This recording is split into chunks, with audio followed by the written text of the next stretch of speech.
اعلموا أنه لن يصلح آخر هذا الأمر إلا ما أصلح أوله.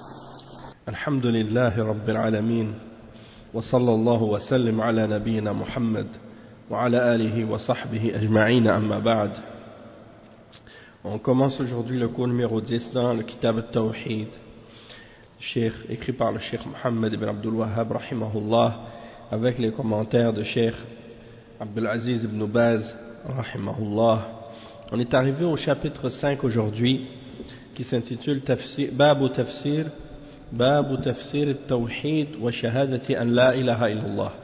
Le chapitre sur l'interprétation ou l'explication du Tawhid et du témoignage de la ilaha illallah, c'est-à-dire explication de qu'est-ce que signifie ce témoignage, le Tawhid et le témoignage de la ilaha illallah, c'est-à-dire que rien ne mérite d'être adoré excepté Allah.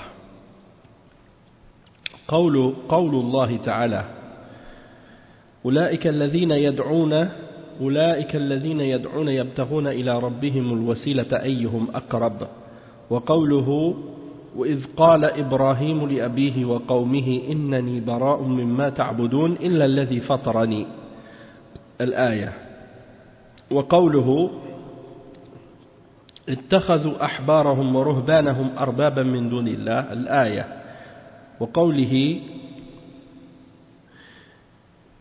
ومن الناس من يتخذ من دون الله أندادا يحبونهم كحب الله.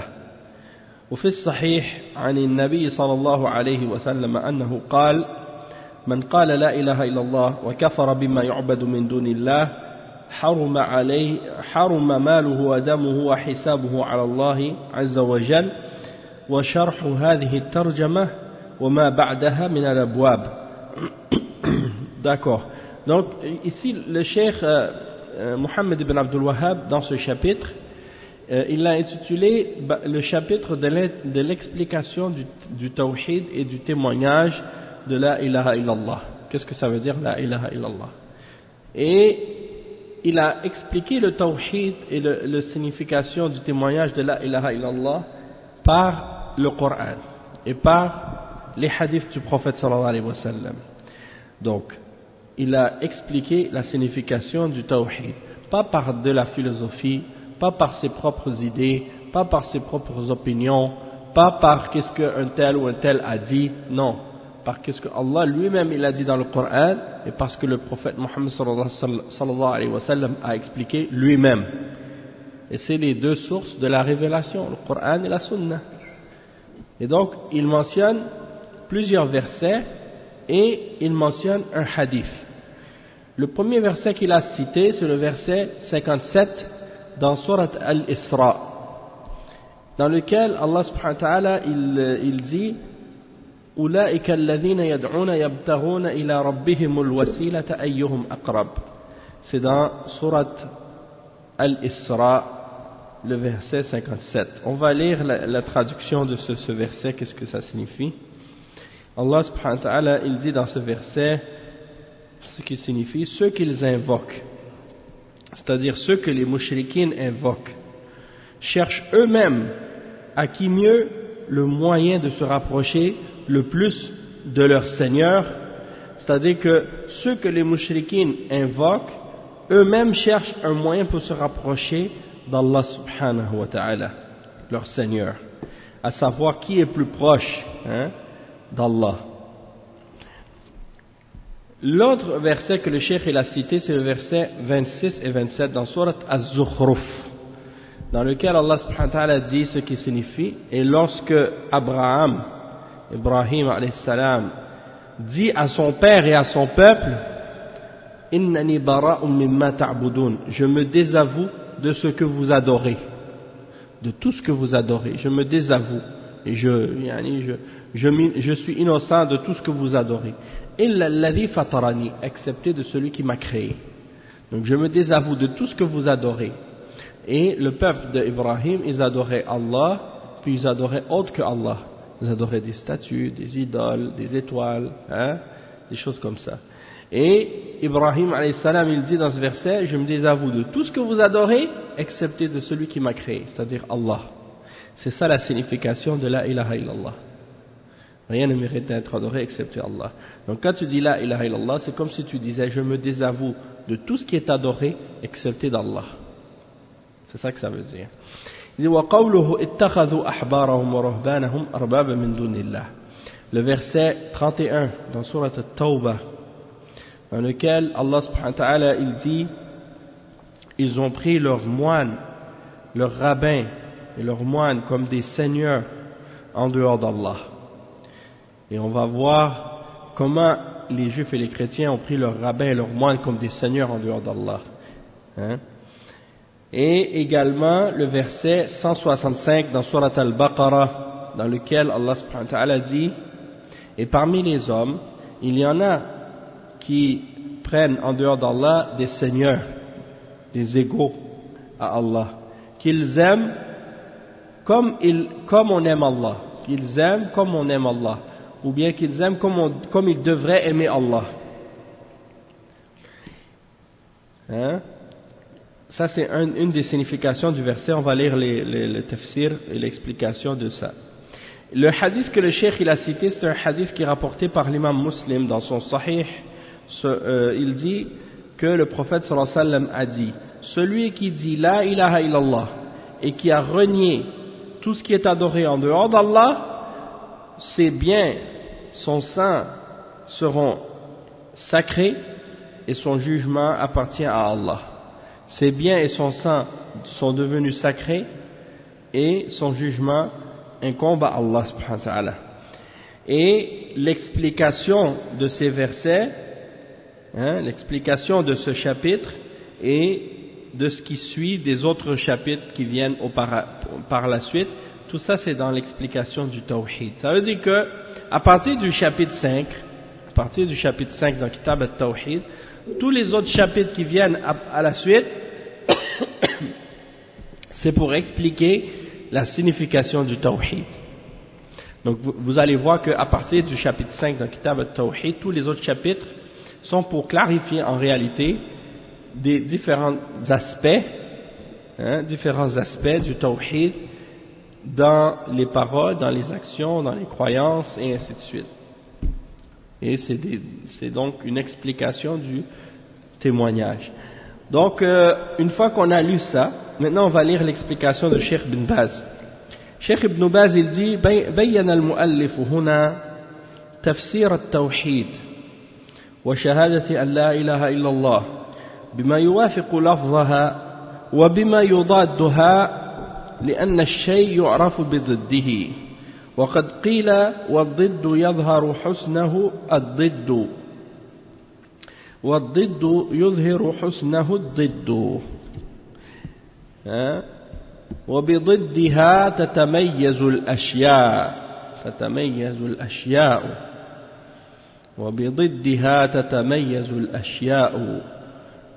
وذكر هذا الباب يعني وذكر هذا الباب لتعرف حقيقة التوحيد وحقيقته هو إفراد الله بالعبادة وتخصيصه بها وبجميع أنواع العبادة فتؤمن بذلك بالقلب وتعمل به بالجوارح. Donc le cheikh il dit que l'auteur, le cheikh Mohammed ibn Abdul Wahhab dans ce chapitre, il explique le tawhid et la signification du témoignage de la ilaha illallah par ce qui vient en accord avec cette parole et ce qui s'y oppose. Donc il explique cette parole de tawhid par ce qui est en accord avec cette parole et par ce qui s'y oppose. C'est-à-dire que on peut définir quelque chose de deux façons, soit par quelque chose qui a le même sens et on l'explique, ou bien par quelque chose qui a le sens opposé et on le donne comme exemple. Si je te dis par exemple, qu'est-ce que ça signifie le froid, je te dis c'est le contraire du chaud. Ou si je te dis par exemple, c'est quoi la lumière, je te dis c'est le contraire de l'obscurité. Donc quand je te dis l'opposé de quelque chose ou le contraire de quelque chose, ça t'aide à comprendre la réalité de cette chose, d'accord? Donc si je te dis le tawhid, je te dis c'est le contraire du shirk, et je t'explique qu'est-ce que c'est le shirk, donc tu vas comprendre en même temps qu'est-ce que c'est le tawhid. Hein? Donc il y a des choses comme ça, tu les comprends bien et tu les comprends mieux lorsque tu connais ce qui oppose ces choses-là. Et donc ici le cheikh il dit, ici l'explication du tawhid et de la ilaha illallah, il est expliqué par le cheikh, par ce qui vient en accord avec cette parole et par qu'est-ce qui s'y oppose, qu'est-ce qui est son contraire, et par le contraire d'une chose tu peux arriver à la connaître. Et c'est ça ce que les Arabes disent, وَالضِّدُّ يُظْهِرُ حُسْنَهُ الضِّدُّ. الضِّدُّ يُظْهِرُ حُسْنَهُ الضِّدُّ. Donc l'opposé d'une chose fait sortir sa beauté ou sa signification. Et par le fait de mentionner le contraire de quelque chose, tu arrives à distinguer entre les choses. Si je te dis c'est quoi la pauvreté, je te dis c'est le contraire de la richesse. Si je te dis c'est quoi, par exemple, je sais pas moi, la force, je te dis c'est le contraire de la faiblesse, et ainsi de suite. Donc par le fait de mentionner quelque chose, tu vas connaître son contraire. Quand tu connais son contraire, tu arrives à mieux connaître sa réalité. Et le cheikh il dit ici, donc pour comprendre la réalité du tawhid, et la réalité du tawhid, c'est ce qu'on veut définir dans ce chapitre, il dit le cheikh, ça consiste à unifier Allah dans l'adoration et à rendre ton adoration exclusive à Allah seul dans toutes ses différentes sortes et dans toutes ses différentes catégories, que tu vas uniquement les offrir à Allah, c'est-à-dire toute ton adoration, tes jeûnes, tes prières, tes sacrifices, tes paroles, tes actions, tout ce que tu fais dans ta religion, tu le fais uniquement pour Allah et que pour Allah seul. D'accord? Tu vas pas offrir aucune forme d'adoration à quelqu'un d'autre ou à quoi que ce soit d'autre que Allah. Donc tu vas croire en cela avec ton cœur et tu vas le mettre en application avec ton corps. Le cheikh dit ensuite وَقَوْلُهُ وَشَهَادَةُ أَنْ لَا إِلَهَ إِلَّا اللَّهِ هذا من باب عطف الدال الشهادة على المدلول وهو التوحيد فالتوحيد هو شهادة بالله هو شهادة بالله وحده فالتوحيد هو شهادة بالله وحده. Donc le cheikh il dit le témoignage que rien ne mérite d'être adoré excepté Allah. Ici ça veut dire le témoignage de la ilaha illallah. Pourquoi il a rajouté ça après avoir dit le tawhid? Parce que c'est la même chose, c'est la même chose. C'est le tawhid et la ilaha illallah, c'est la même chose. Parce que le témoignage de la ilaha illallah, c'est le tawhid, et le tawhid, c'est le témoignage de la ilaha illallah. D'accord? Et il dit ensuite, وَقَوْلُهُ تَعَالَى أُولَٰئِكَ الَّذِينَ يَدْعُونَ يَبْتَغُونَ إِلَىٰ رَبِّهِمُ الْوَسِيلَةَ أَيُّهُمْ أَقْرَبُ. Il explique maintenant le premier verset.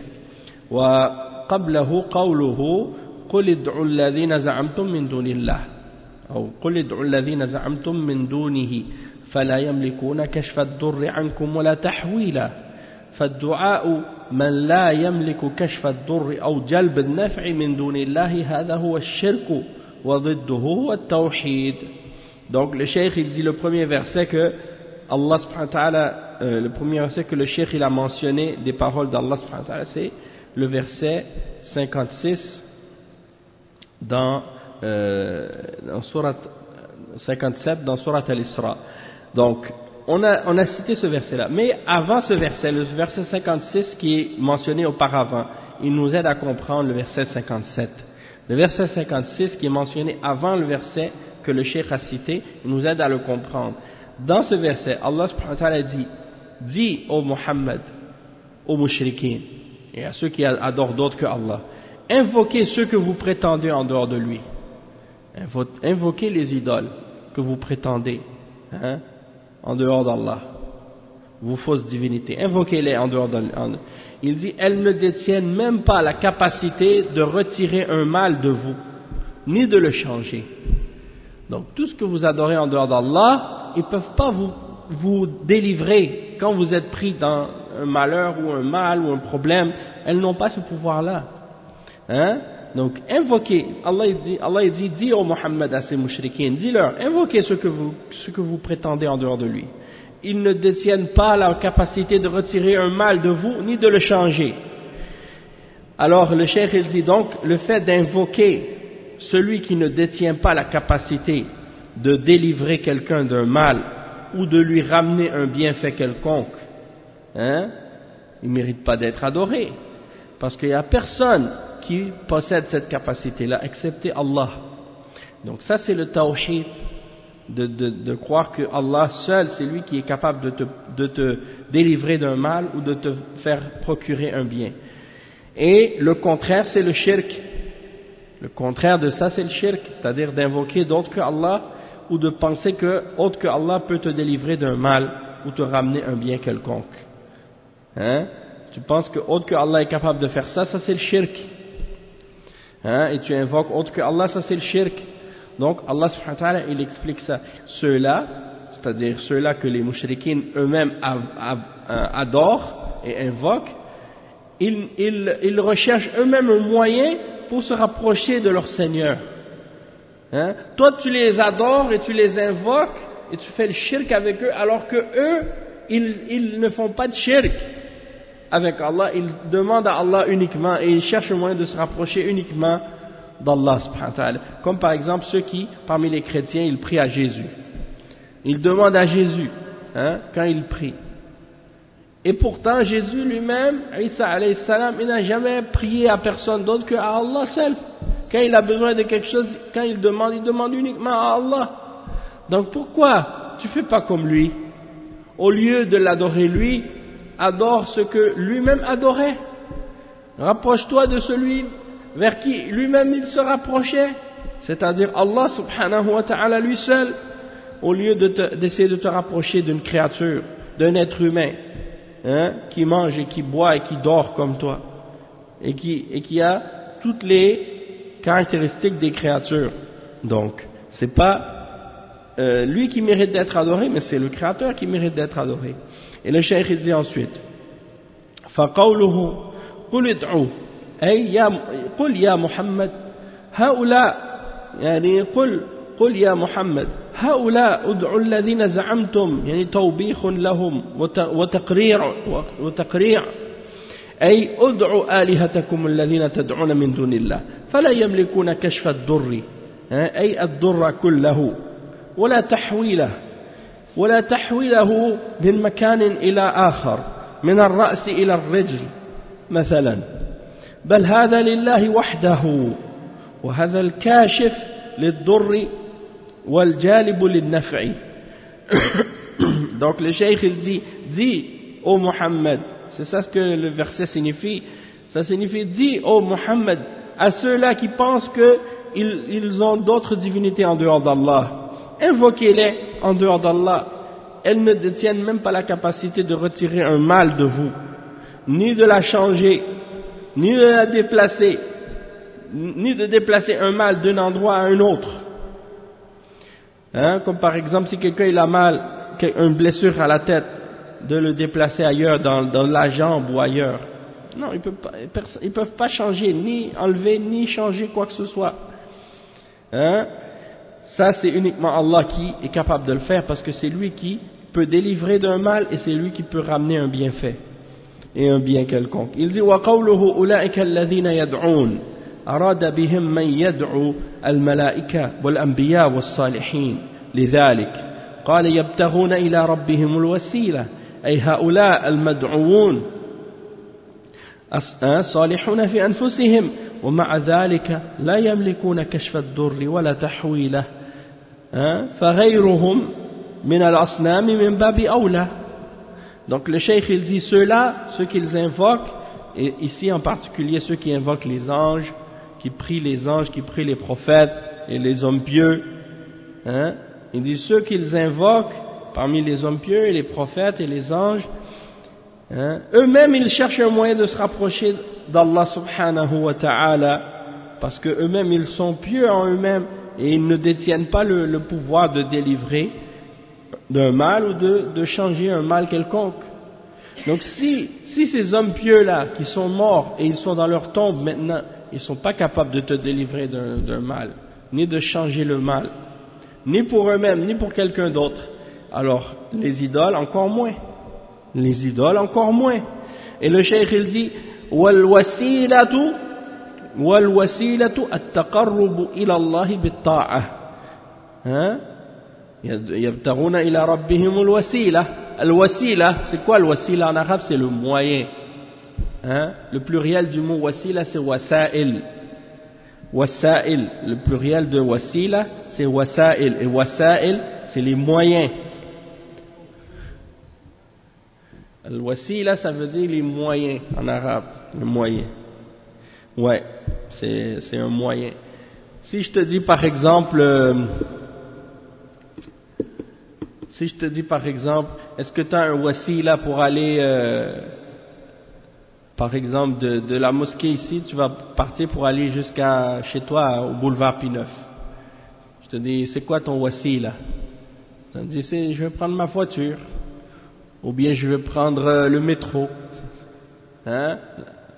ou un autre moyen. Les éléments, non. Non, le wasila, ça veut dire un moyen. Donc, un moyen, ça peut être un moyen physique, ça peut être un moyen autre aussi. Oui, un moyen pour atteindre un but. C'est pour ça que les ulama disent al-wasila, la tubarrir. Al-ghaya la tubarrir al-wasila. Al-ghaya la tubarrir al-wasila. C'est-à-dire, le but ne justifie pas les moyens. Le but ne justifie pas les moyens. Donc, si par exemple quelqu'un il veut un moyen pour se rapprocher d'Allah, al-wasila ilallah, yatawassal ilallah, il cherche un moyen pour se rapprocher d'Allah. C'est quoi le wasila? C'est l'obéissance, d'obéir à Allah et de s'écarter des péchés. C'est ça le wasila, de faire des bonnes œuvres, de faire des du'a. Ça fait partie des wasa'il. Aussi les wasa'il, de demander à Allah par des bonnes œuvres que tu as faites, ou bien par ses noms et par ses attributs. Ou bien tu demandes à quelqu'un qui est vivant, qui est présent, qui est pieux, quelque chose qu'il est capable de faire pour te venir en aide, soit de faire un doua pour toi, ou des choses comme ça. Ça c'est permis. Tu demandes à quelqu'un qui est vivant, oui c'est correct. Tu lui demandes de faire un doua pour toi, c'est permis. Si tu penses que c'est une personne pieuse. Toutefois, qu'est-ce qui est interdit? C'est quand quelqu'un demande à quelqu'un qui est mort. Quelqu'un qui est mort, il le prie dans sa tombe ou lui demande quelque chose. Ça, c'est du shirk. Parce que le mort, il peut rien faire pour toi. Donc, ici, c'est ça, al-wasila. Al-wasila, c'est le moyen par lequel tu vas te rapprocher d'Allah. Le cheikh, il dit al-wasila, at-taqarrub ilallah bit-ta'a. Donc, c'est de te rapprocher d'Allah par l'obéissance que tu fais. أيهم أقرب أي يجتهدون إلى الله بتوسلهم وعبادتهم له بأنواع الطاعات. Donc أيهم أقرب, ceux-là que vous adorez en dehors d'Allah, eux-mêmes ils cherchent à savoir lequel va être plus près d'Allah. Ils font la course à Allah dans les bonnes œuvres, par les moyens qu'ils prennent pour se rapprocher d'Allah en lui obéissant, et en faisant les actes d'obéissance, et en faisant les actes d'adoration. C'est ça leur tawassul. Tawassul, c'est les prières, le jeûne, les aumônes, la charité, les invocations, les du'as, les sacrifices, toutes les bonnes œuvres qu'ils font. Mais pour les gens de bid'a, les soufiyas, le tawassul c'est quoi? Pour eux, le tawassul c'est de demander à une créature ou à un mort d'intercéder pour eux auprès d'Allah. Ils demandent à une créature au lieu de demander à Allah. Et ça c'est du shirk. Ou bien ils demandent à Allah mais par la créature. Ils demandent à Allah par la créature. Et là dans ce cas-là, ça c'est une bid'a. Comme si tu dis, oh Allah je te demande par ton prophète. Ou oh Allah je te demande par le degré de ton prophète. Ou par le statut de ton prophète, ça aussi, ça fait partie, ou bien par le droit de ton prophète, tout ça, ça fait partie des innovations. Parce que chacun, il doit demander à Allah par des choses qu'il a fait lui-même, des actions qu'il a fait lui-même, pas par les actions des autres, ou par les mérites des autres.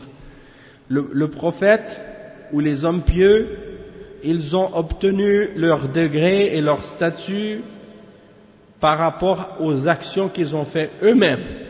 Et ça va leur profiter à eux parce que c'est leurs actions. Mais ça ne peut pas te profiter à toi puisque ce n'est pas tes actions à toi. Qu'est-ce qui fait partie de tes actions? Oui, tu peux l'utiliser comme moyen pour te rapprocher d'Allah. Comme si par exemple je dis, oh Allah, je te demande par mon amour envers ton prophète. Oui, mon amour pour le prophète, c'est mon action à moi. Donc ça, je peux demander à Allah par cette chose-là, c'est une forme de tawassul qui est permise, parce que c'est mon action. Hein? Ou bien, oh Allah, je te demande par ma foi en ton prophète. Ça, c'est correct. Mais si tu dis, je te demande par ton prophète, non, ça, c'est pas permis. Hein? Et la façon de demander à Allah par une créature, ça n'a jamais été fait par les compagnons du prophète sallallahu alayhi wa sallam. C'est pour ça que les ulama ont dit ça, ça rentre dans les innovations, dans les bid'a. Et les sahaba, quand ils avaient besoin de demander quoi que ce soit à Allah, ils demandaient directement à Allah. Hein? Et s'ils devaient demander par le prophète à son époque, ils allaient voir le prophète sallallahu alayhi wa sallam, ils allaient dire, oh messager d'Allah, fais un dua pour nous. Hein, quand il n'y avait pas de pluie, par exemple, il faisait l'istisqa. L'istisqa, c'est une forme de demande de dua. Hein, tu demandes au prophète de faire la prière pour toi, pour qu'il demande à Allah pour que Allah fasse tomber la pluie. Ça c'est permis. Et les sahaba l'ont fait, et le prophète sallallahu alayhi wa sallam a invoqué Allah, et la pluie est tombée.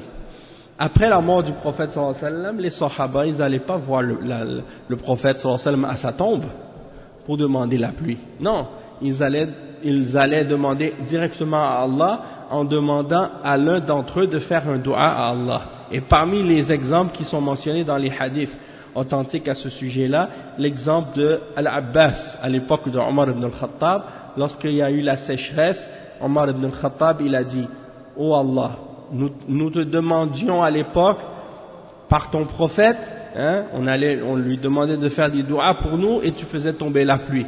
Il dit maintenant, c'est-à-dire après la mort du prophète sallallahu alayhi wa sallam, nous te demandons par l'oncle du prophète, hein, de faire tomber la pluie. Et il dit, Ya Abbas, qum, fad'u. Alors Abbas, l'oncle du prophète sallallahu alayhi wa sallam, il se levait et il commençait à faire des doigts pour demander à Allah de faire tomber la pluie. Ça c'est une forme de tawassul qui est permise, de demander par le dua de quelqu'un. Ok? Mais certains parmi les soufis à eux, ils pensent que ça veut dire demander à une créature, hein, en dehors d'Allah, ou de demander à Allah par une créature, et ça n'a rien à voir dans la réalité. Quand tu regardes dans la sunna, c'est pas ça que les sahaba ont fait, et c'est pas ça que le prophète sallallahu alayhi wa sallam a enseigné non plus.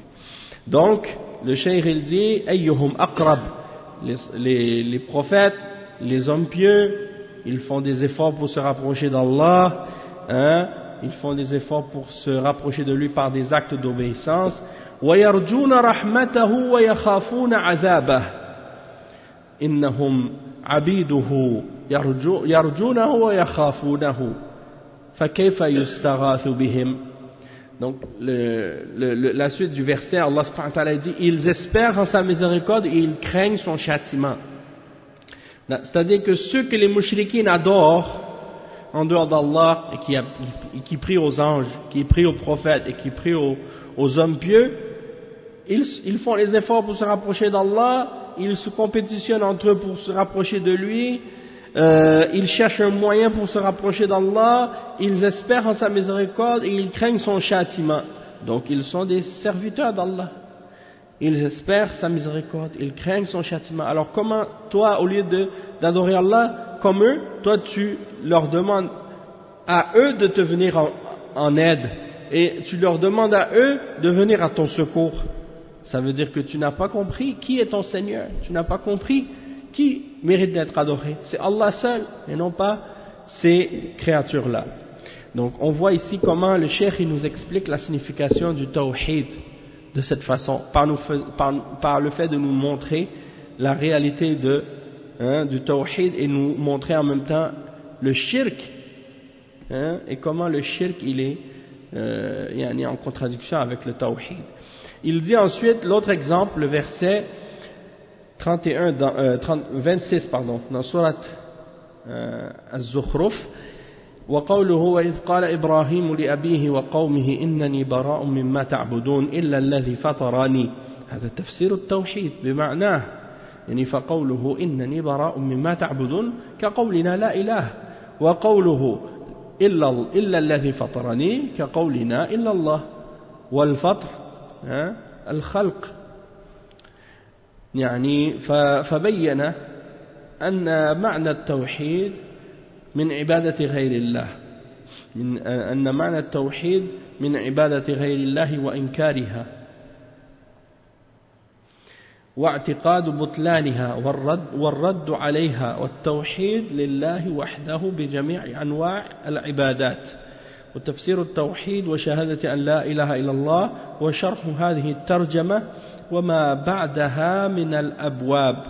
Donc le cheikh il dit que ensuite Allah subhanahu wa ta'ala il mentionne, le cheikh il a mentionné un autre verset dans lequel Allah subhanahu wa ta'ala dit, et lorsque Abraham dit à son père et à son peuple, je me désavoue de ce que vous adorez excepté de celui qui m'a créé, il dit ici c'est la signification du tawhid qui est mentionnée, puisque lorsque Ibrahim alayhi salam il dit je me désavoue de tout ce que vous adorez, c'est la même signification que la ilah. La ilah, c'est-à-dire il n'y a rien je me désavoue de tout ce qui est adoré, et tout ce qui est, il n'y a pas de divinité, il n'y a pas de ilah, il n'y a pas de chose adorée qui mérite l'adoration excepté celui qui m'a créé. C'est la même chose que illallah, excepté celui qui m'a créé, c'est la même chose que illallah. Et en arabe, illa alladhi fatarani, fatara c'est le verbe, fatara c'est le verbe qui signifie la même chose que khalaqa, hein? Khalaqa ça veut dire créer, fatara la même chose que khalaqa, hein? Et Allah subhanahu wa ta'ala, un de ses noms c'est Al-Fatir, hein? Al-Fatir, le créateur, hein? Alhamdulillahi Fatir as-samawati wal ard. Donc Al-Fatir c'est celui qui a créé. Et le cheikh il dit, donc ici il explique la signification du tawhid, hein, et que c'est de rejeter tout ce qui est adoré en dehors d'Allah et de croire que c'est faux et de le refuser complètement.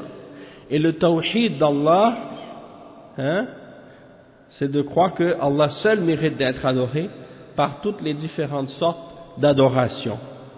Et l'explication donc du tawhid et du témoignage de la ilaha illallah, c'est en réalité, hein, qu'est-ce qui est mentionné dans ce chapitre, et également dans tous les autres chapitres qui suivent jusqu'à la fin du livre, il y a l'explication du témoignage de la ilaha illallah. Il dit وَقَوْلُهُ اتَّخَذُوا أَحْبَارَهُمْ وَرُهْبَانَهُمْ أَرْبَابًا مِنْ دُونِ اللَّهِ بين أن هذا شرك بالله وأن التوحيد هو أن لا يعبد إلا الله، لا راهب ولا حبر ولا نبي ولا صالح، خلافا لما فعله اليهود من اتخاذ الأحبار، والنصارى من اتخاذ الرهبان أربابا من بحيث يحلون ما أحلوا ويحرمون ما حرموا بدون دليل، وإن خالف شرع الله وما جاءت به الرسل فصاروا بهذا عابدين لهم لأنهم أطاعوهم فيما خالف الشرع وقدموه عليه، كما في حديث عدي بن أبي حاتم أو عدي بن حاتم فتلك عبادتهم. Donc le cheikh il dit ensuite l'autre verset dans sourate Al-Ma'idah, c'est le verset dans sourate Al-Ma'idah, le verset dans sourate At-Tawbah, le verset 31, dans sourate At-Tawbah, اتخذوا أحبارهم ورهبانهم أربابا من دون الله, ils ont pris leurs moines, leurs rabbins et leurs moines comme des seigneurs en dehors d'Allah. Les juifs et les chrétiens, ils ont pris leurs rabbins et leurs moines comme des seigneurs en dehors d'Allah. Comment ils ont pris ces rabbins et ces moines comme des seigneurs en dehors d'Allah, hein? Est-ce qu'on peut dire que certains musulmans, ils ont pris leurs cheikhs et leurs imams comme des seigneurs en dehors d'Allah? Oui, certains. Certains parmi les gens de Bid'a, parmi les gens de Garma, ils ont dévié de la même manière que les juifs ont dévié et les chrétiens ont dévié avec leurs moines et leurs rabbins. Et il explique de quelle façon, c'est-à-dire que ça c'est du shirk avec Allah qu'ils ont fait, parce que le tawhid, ça signifie que tu dois juste adorer Allah seul, personne d'autre que Allah, ni un moine, ni un rabbin, ni un prophète, ni un homme pieux, contrairement à ce que ont fait les juifs qui ont pris leurs rabbins comme des seigneurs en dehors d'Allah, et les chrétiens qui ont pris leurs moines et leurs prêtres et le pape comme des seigneurs en dehors d'Allah, en rendant halal ce que eux ont déclaré halal, et en rendant haram ce que eux ont rendu haram, sans preuve de la charia, et même si c'est en contradiction avec ce que Allah a légiféré dans la révélation, et même si c'est en contradiction avec ce que les messagers ont amené. Donc en agissant ainsi, ils les ont adorés en dehors d'Allah, parce qu'ils leur ont obéi dans ce qui contredit la législation divine, et ils ont donné précédence aux paroles de ces moines et de ces rabbins. Ils ont donné précédence à leurs paroles sur la parole d'Allah et de ses messagers. Et lorsque le prophète sallallahu alayhi wa sallam a expliqué ça à Adi ibn Hatim, le compagnon du prophète sallallahu alayhi wa sallam, il a dit: voilà comment vous les adoriez. Parce que Adi ibn Hatim, il était chrétien avant l'islam, puis il s'est converti. Et quand il a entendu ce verset que le prophète sallallahu alayhi wa sallam a récité dans le Coran, Adi ibn Hatim, il a dit: ô messager d'Allah, nous ne les adorions pas. On n'a pas adoré les prêtres et les moines et les rabbins, on ne les adorait pas. Et qu'est-ce qu'il a répondu, le prophète sallallahu alayhi wa sallam? Il a répondu: n'est-ce pas que eux ils rendaient halal ce qui est haram, et vous les obéissiez là-dedans, et qu'ils rendaient haram ce qui est halal, et vous les obéissiez? Il a dit: oui, c'est vrai. Alors il a dit: c'est comme ça que vous les adoriez, c'est comme ça que vous les avez pris comme des seigneurs en dehors d'Allah. Donc c'était comme ça votre adoration pour eux. Donc parmi des gens, par exemple, s'il y a parmi des musulmans des gens, quand un cheikh ou un imam il rend quelque chose halal ou il rend quelque chose haram, et les gens obéissent sans, même quand c'est en contradiction avec le Coran et la Sunna, ils rendent halal ce qui est haram ou ils rendent haram ce qui est halal, et eux ils les suivent alors qu'ils savent, ils les suivent dans ça alors qu'ils savent que ce que ces imams et ces shuyukh ont dit, c'est en contradiction avec le Coran et la Sunna. Alors dans ce cas-là, c'est une forme d'adoration pour eux. Allah al-Musta'an, c'est du shirk. Donc ça c'est grave. C'est comme celui qui va rendre halal riba, quelqu'un il va prendre une fatwa de quelqu'un qui rend halal le riba par exemple, et puis il va dire: ah mais tel cheikh il a dit que c'est halal, et c'est en contradiction avec qu'est-ce que Allah dit dans le Coran et qu'est-ce que le prophète sallallahu alayhi wa sallam a dit dans la Sunna. Donc comment tu peux le rendre halal alors que c'est haram? Il y a beaucoup d'autres exemples. Ceux qui rendent halal la musique disent: non mais tel cheikh il a dit que c'est permis, on peut écouter de la musique, alors que le prophète sallallahu alayhi wa sallam il l'a interdit, et c'est mentionné dans le Coran que c'est interdit aussi, et après ils le rendent halal malgré tout. Ou bien des fois c'est le contraire, des gens qui rendent haram quelque chose alors que c'est halal dans la religion, puis quand tu leur dis: mais pourquoi tu rends ça haram alors que c'est halal? Mais tel fulan il a dit que c'est haram. Tu n'as pas le droit de rendre haram ce qui est halal, de la même manière que tu n'as pas le droit de rendre halal ce qui est haram. Et d'une façon, certaines personnes, ils semblent penser que c'est moins pire de rendre haram ce qui est halal que de rendre halal ce qui est haram, alors qu'en réalité c'est la même chose. Les deux c'est la même chose. C'est aussi grave, parce que ça fait partie du tashri', de la législation. Et la législation, c'est un droit exclusif d'Allah. Personne n'a le droit de légiférer en dehors d'Allah, ou de déclarer quelque chose licite ou illicite, légal ou illégal, halal ou haram, excepté Allah. Donc ça veut dire que aussi, on peut dire que ceux qui s'assoient dans le Parlement et qui votent des lois pour essayer de dire ceci est halal, ceci est haram, ceci est légal, ceci est illégal. Parce qu'il y a des gens comme ça maintenant aujourd'hui. Si tu n'emploies pas le terme halal ou haram, ils pensent que c'est correct. C'est-à-dire, tu dis, ah ça c'est légal, ça c'est illégal. Hein? Parce qu'ils ne disent pas le mot halal ou haram, donc ils pensent que c'est correct. Hein? Licite ou illicite. Donc ça c'est les termes de la religion. Halal, haram, licite, illicite, interdit, permis. Mais si tu dis légal, illégal, là ils pensent comme ça, ah ça c'est la loi, c'est pas la même chose. Non, c'est la même chose. Tu peux pas interdire quelque chose que Allah a permis ou ordonné. Hein? Donc si par exemple les kuffars ils disent par exemple, je sais pas moi quelque chose, ils l'interdisent, Allah il l'a permis, ou il l'a ordonné, ou il l'a encouragé. Hein? La polygamie, un exemple, la polygamie, ou bien le niqab dans certains pays, ils l'interdisent maintenant, ou bien d'autres choses de ce genre. Le da'wa par exemple, faire la da'wa, qu'est-ce qu'ils appellent? Les kuffars ils appellent ça le prosélytisme. Prosélytisme. C'est-à-dire que eux, qu'est-ce qu'ils appellent? C'est la prêche, bon, nous on l'appelle da'wa en islam. Dans notre religion, ça s'appelle la da'wa. Nad'u ila Allah. On invite à Allah. Tandis que eux, ils appellent pas ça comme ça. Eux, ils appellent ça prosélytisme.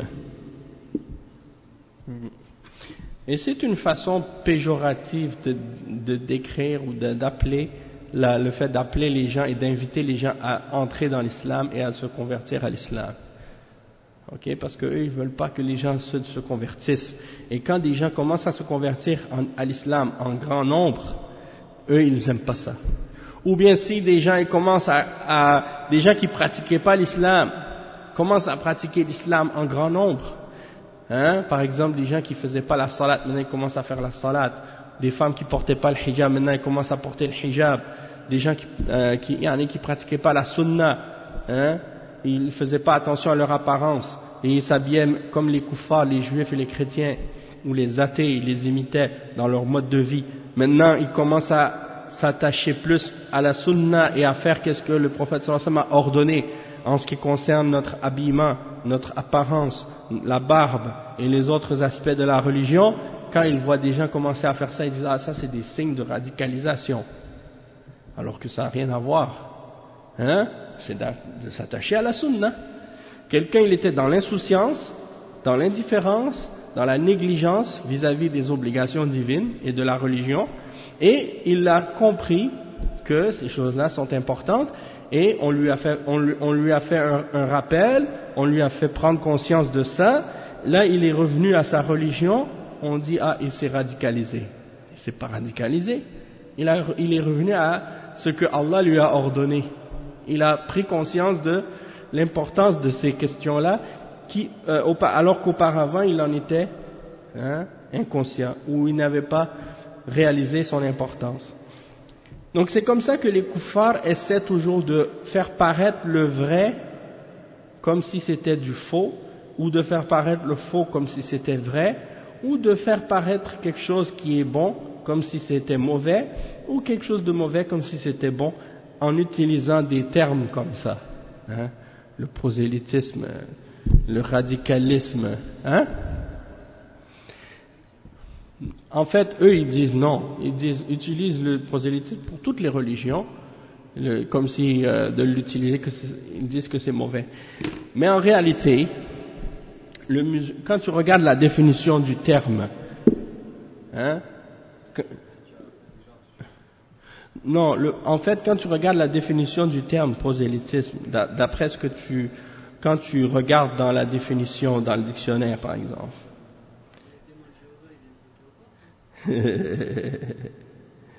ouais, non, c'est clair. Hmm.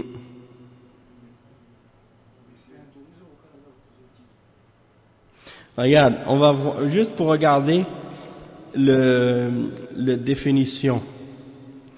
Prosélytisme désigne l'attitude des personnes qui cherchent à susciter l'adhésion d'un public susceptible de devenir alors pour tout ou partie prosélyte, c'est-à-dire nouvel adhérent à leur foi. Par extension, le prosélyte désigne le zèle déployé afin de rallier des personnes à une doctrine. Ça c'est la façon dont ils le définissent. Zèle déployé pour répandre la foi, pour faire des adeptes, des prosélytes, pour convertir autrui à ses idées et pour tenter d'imposer ses convictions. Donc ça c'est comment ils l'ont défini. Pour eux c'est péjoratif, mais eux ils sont prosélytes quand c'est pour appeler à l'athéisme ou quand c'est pour appeler à la laïcité et prêcher leurs valeurs et leurs idées, ça c'est correct pour eux. Mais quand c'est pour appeler au tawhid et à la foi, là c'est quelque chose qui les dérange, alors ils veulent l'interdire. Allah al-Musta'an. Donc c'est ça. On va juste terminer donc ce chapitre-là, puis après on va s'arrêter, Inch'Allah. Le cheikh il dit ensuite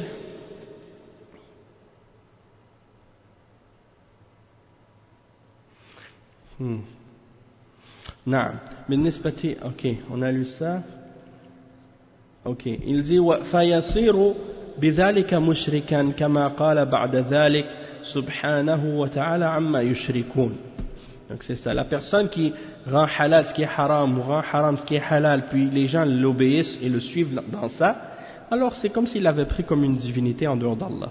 Donc c'est la même chose pour ceux qui prennent par exemple des lois fabriquées par l'homme, une constitution ou un droit d'un pays en particulier qui rend licite par exemple l'homosexualité, ou qui rend licite l'alcool, ou qui rend licite les drogues, ou qui rend licite l'adultère et la fornication. Toutes ces choses-là, c'est interdit pour un musulman de croire qu'elles sont licites. C'est une obligation religieuse pour un musulman de croire en leur interdiction. Même si quelqu'un commet ces péchés-là, par exemple, il n'a pas le droit de croire que c'est permis. Si quelqu'un croit que c'est permis, là, il sort de la foi. Il sort de l'islam parce qu'il a rendu halal ce qui est haram. Et ça, c'est kufr. Ça, c'est du kufr. Donc, un musulman, il n'est pas libre dans ces questions-là et dans ces choix-là. Et il n'a pas le droit de croire en ces lois-là. Il n'a pas le droit de croire en ces lois-là. Donc,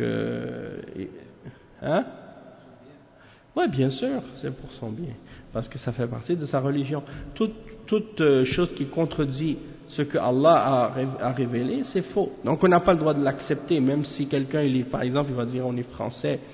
Il y en a parmi certains, maintenant tu entends ça maintenant en France, ils disent non, il faut respecter la loi française dans tout. Ça veut dire quoi? Tu vas rendre halal maintenant les choses que la loi française rend halal?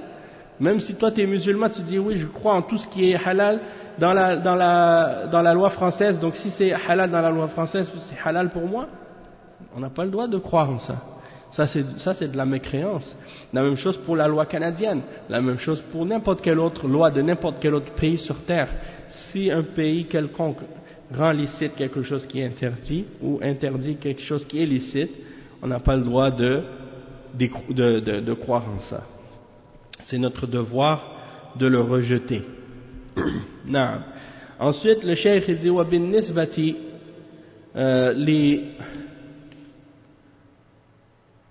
c'est ça, la personne sinon la personne elle devient un mushrik. Le cheikh il dit ensuite وبالنسبة لأصحاب القبور فقد اتخذهم القبوريون آلهة من دون الله والواجب أن يبين لهم الحق لأن عملهم كفر من أعظم الكفر ولكن لا يقتلون بل يبين لهم الحق لإقامة الحجة عليهم فإن أصروا قتلوا إن يسر الله من يقيم ذلك عليهم. Donc le cheikh il mentionne un point important ici, il dit En ce qui concerne les gens qui sont dans les tombes, que les gens ont pris comme des divinités, hein, les adorateurs de tombes les ont pris comme des divinités en dehors d'Allah. Il dit, le cheikh, que l'obligation, c'est de leur clarifier la vérité à ce sujet-là. Ceux qui font ces actes-là, il faut leur expliquer la vérité à ce sujet-là et leur faire comprendre que ce qu'ils font, c'est du kufr, c'est du shirk. Et c'est une des plus grandes formes de kufr et de shirk. Il dit, toutefois, on ne doit pas les combattre ou les tuer par rapport à ça, jusqu'à ce qu'on leur ait expliqué, clarifié la vérité et qu'on ait établi la preuve contre eux. Une fois que la preuve a été établie contre eux, dans ce cas-là, ils seront combattus si Allah facilite qu'il y ait une personne qui soit capable d'établir cela. C'est-à-dire que si jamais il y a un dirigeant musulman dans ces pays-là qui va leur enseigner l'islam, leur expliquer la religion, établir la preuve contre eux, dans ce cas-là, il doit leur envoyer des prêcheurs, des du'at, des enseignants, des professeurs qui vont les éduquer et leur expliquer qu'est-ce que c'est le tawhid, qu'est-ce que c'est l'islam, qu'est-ce que c'est la religion.